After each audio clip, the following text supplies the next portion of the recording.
Today's recipe cabbage వడలు.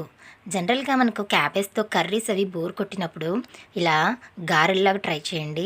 చాలా క్రిస్పీగా, చాలా టేస్టీగా, చాలా బాగుంటాయి. మరి ఈ క్యాబేజీ వడలను ఏ విధంగా తయారు చేశానో ప్రాసెస్లోకి వెళ్ళిపోదామా అండి. Welcome back to my channel Praveena's home life. నేను మీ ప్రవీణ.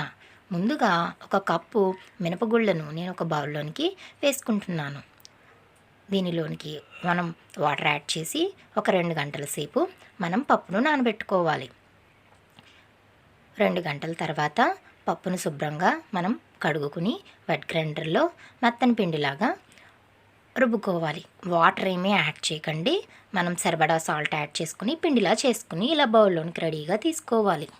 అలాగే ఒక 1/2 కేజీ క్యాబేజ్ని నేను ఇలాగా చాప్ చేసుకున్నానండి. మరీ ఫైన్గా చాప్ చేసుకోకూడదు, కొంచెం ఇలా పెద్ద ముక్కలుగా చాప్ చేసుకోవాలి. అలాగే 2 ఉల్లిపాయలను కూడా ఇలా పెద్ద ముక్కల కింద చాప్ చేసుకుని వేసుకున్నాను. అలాగే ఒక 5 పచ్చిమిర్చి కూడా ముక్కలుగా కట్ చేసుకున్నవి యాడ్ చేశాను.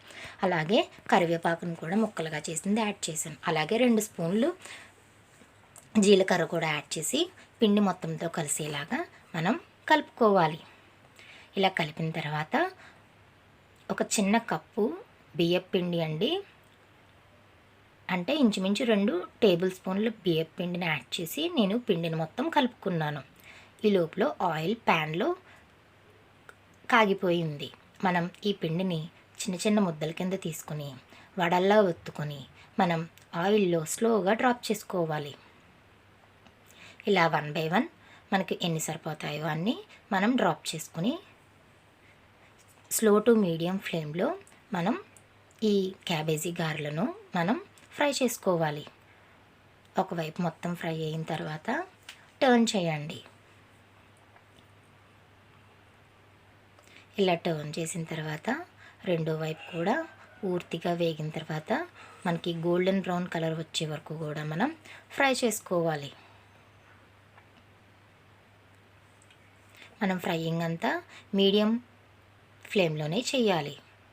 చూడండి, ఇలా గోల్డెన్ బ్రౌన్ వచ్చే వరకు కూడా మనం ఫ్రై చేసుకుని జాలర్లోనికి తీసుకుంటే మన క్యాబేజీ వడలు, అదేనండి మన క్యాబేజీ గారెలు రెడీ అయిపోయినట్టే.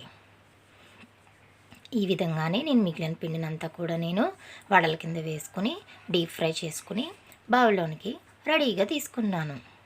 మరి ఎంతో రుచికరమైన మన క్యాబేజీ వడలు రెడీ అయిపోయండి. చూసారండి ఎంత క్రంచీగా కనిపిస్తున్నాయో. వీటిని మనం ప్లేట్లోనికి సర్వ్ చేసుకుని డిఫరెంట్ చట్నీస్తో సర్వ్ చేస్తే కనుక ఎంతో రుచిగా, ఎంతో ఇష్టంగా తింటారు. మరి నా ఈ రెసిపీ మీకు నచ్చినట్టయితే లైక్ చేయండి, షేర్ చేయండి, సబ్స్క్రైబ్ చేయండి. Thank you for watching my video.